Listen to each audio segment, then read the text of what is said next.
Hello everyone, welcome back to another episode of Let's Play Pokemon White 2. I'm your host, the PokeGamer. In the last episode, we continued our way through Route 4 a bit, and we're going to be doing so today, as well as heading into the desert resort area as well. Because instead of going through to the city just yet, it's probably an ideal thing to get Pettyville up to level 26, or as fast as we possibly can anyway, because once we get to Nimbasto, we can get a Sunstone while we're there, and we can then just straight up evolve it. So, I mean, it's something to kind of, do. Not to mention that there are a few things out here that are very worthwhile to pick up, namely things like shards. I think there was, I don't think there was any TMs, but I think there was like a few other like decent items, so it's kind of good to come here. If you happen to be using a ground type for this gym, because it is still an electric gym, you can pick up a soft sand here to boost your ground type moves. So there are several things here that are worthwhile, not to mention trainers for experience. So I mean, it's just beneficial to really come here first. So we're gonna just take on this nurse, just because that way if we need to, and when we get deeper into the area, we can just rush back over here and heal. And I'm just going to use Pettyville here because that way she gets a good chunk of the experience on top of Espeon getting experience as well due to, EXP share. So, I mean, that's all kind of a thing. Unfortunately, there hasn't been any new news lately for AlphaSapphire and OmegaRuby. I kind of wish that they had released some more. I mean, I guess they have been revealing a decent amount of stuff as of late, but I mean, at the same time, we still kind of need more. We're getting closer and closer to the actual release of it, despite it being towards the end of the year, of course. And I mean, I don't know. I just feel like we need more. I mean, I guess we're gonna be getting more as of next month due to Korokoro, and apparently the what's it called? The Mega Evolution Scoop, I believe is what they called it. So I mean, I don't know. It's just, we need a decent amount of information here. Like, we need to have time to prepare for the new games, of course, because, new megas, you want to, breed, possibly even breed for shiny ones to use for when AlphaSapphire and OmegaRuby are already out. And that's something that I've actually been kind of starting to work on as well. I got a shiny 6IV Metagross, what's it called, to build them. I have one of those now, I just need to train it up. I don't know what I'm doing for TVs yet, of course, due to the fact that we know that Mega Metagross is getting a significant increase in speed, as well as minor increases to its attack, defense, special attack, and special defense. So, I don't know, I'm still kind of considering a decent amount of EVs for its HP, just because it's got a base 80 HP, and they didn't make any mention of it getting an increase in HP. Not that it really should be getting it if everything else is getting some sort of increase, and there being no decrease whatsoever. So I mean, I don't know, like I feel like I might want to put like maybe 28 or so EVs and HP at the very minimal, just because like 80 is still kind of bad. But, I don't know. I mean, you have to take into account you can't use leftovers, you can't use choice items, you cannot use assault best. I don't know why I almost said, I guess they sound alike, I don't know why I almost said that though. But yeah, I'm not entirely sure what I want to do for TVs, so I mean, it's something that I have to work on at some point. But I mean, it's one of the few things that we have to work on. Diancie's not even out yet, and a lot of people keep claiming that the Diancie event only has 3 perfect IVs and no more or less. I don't understand what the logic is behind that, because as far as I remember, when they released X and Y, they had announced basically that every legendary and every event Pokemon will have no less than 3 perfect IVs.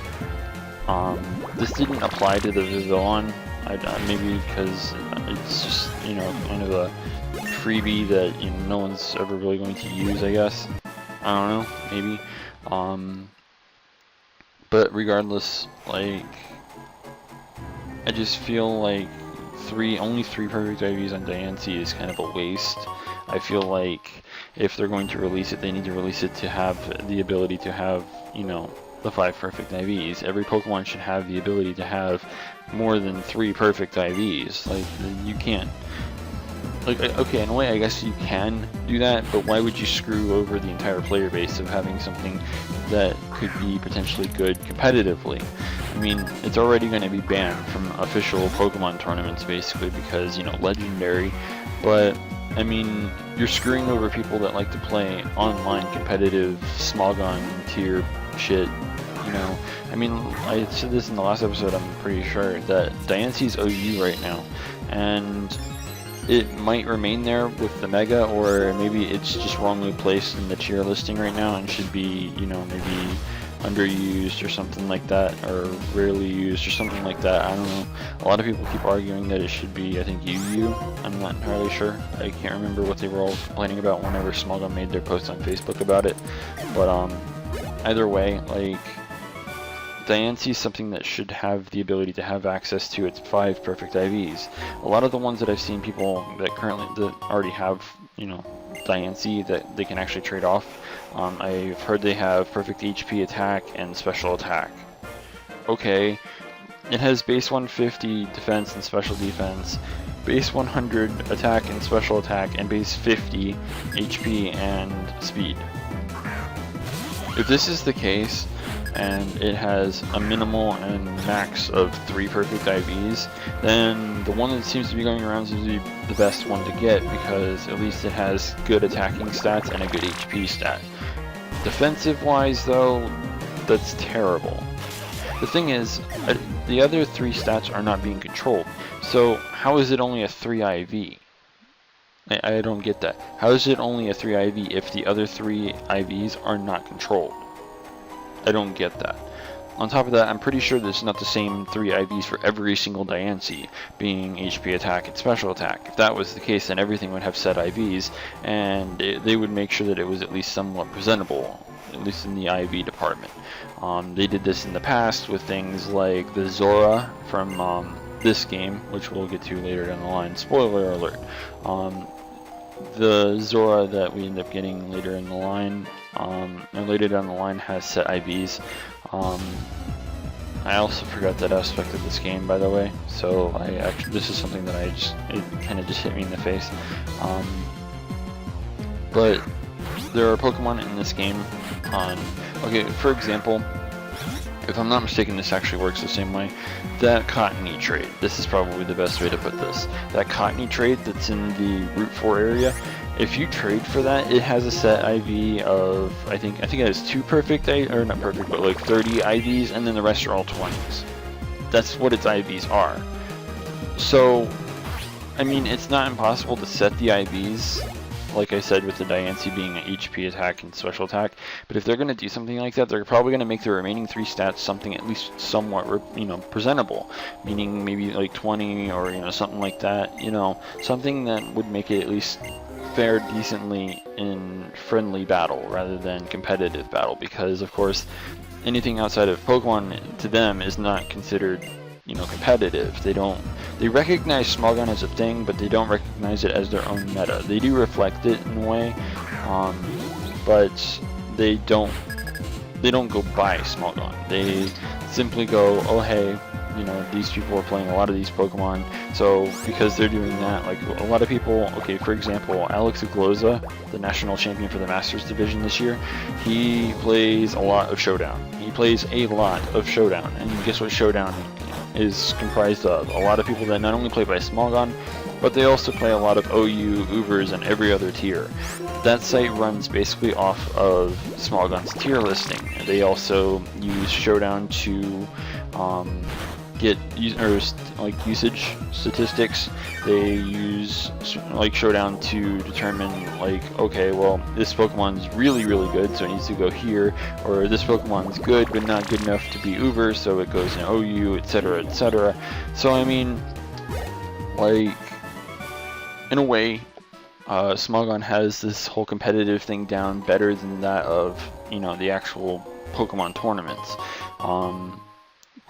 Pokemon are voted to be in specific tiers by, you know, the actual community itself, rather than just being done, or how do I put it, dictated by a specific company or something. It allows the player base to say, well, do we want to have this Pokemon in this tier or not? A perfect example of this is the current suspect test of Aegislash. Aegislash is currently being suspect tested, I think, to go to Ubers, considering it is OU. I kind of want to go off about this, but the thing is, the people who decide whether or not Aegislash is going to be Uber or will remain in OU are the people themselves. Basically, on Showdown, you play a lot of OU for the suspect or whatever. You use the Aegislash, you do whatever, you determine whether or not you basically battle a lot. And when you have enough, I think like ranking or whatever, you're allowed to do or take part in the suspect voting, and you can voice your opinion saying, well, I don't think it needs to be put to Ubers, or I think that it's too good and needs to go to Ubers. That's basically how our little competitive community works, because I mean, at least this way, by a majority vote, we can say, yeah, it's kind of like a presidential election. It's like, okay, do we like this one, you know, do we want this one to be president, basically? And that would be the equivalent of, do we want this to stay in OU? That's, I guess, that's a good way to kind of put that. Like, Aegislash is running for president. Do we want him to stay president again, or do we want him to get the fuck out of office? If that's the case, then, like, if everyone wants him out of office, they're going to be like, no, we don't want this thing here in OU anymore, get that shit into Ubers. That's just how this works.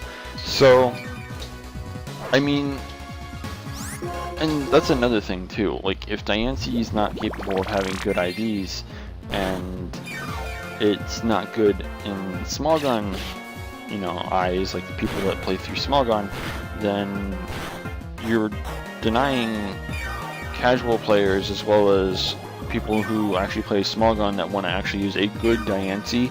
You're depriving them of a good Diancie, which is just stupid.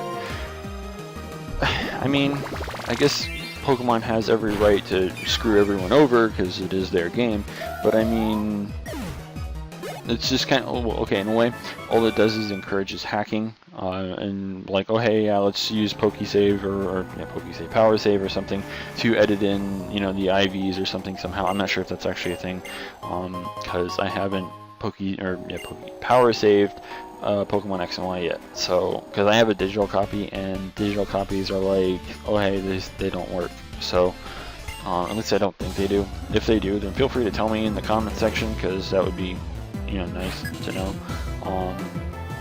But yeah, so I mean, I'm just kind of praying that the Diancie is capable of being more than you know, 3 IVs. The problem with this is no one has the patience to keep soft resetting it. And the reason for this is because if anyone's actually seen the event, like the actual, whenever you receive the event Pokemon in the Pokemon Center, 2 people show up asking you to hand over the Diancie.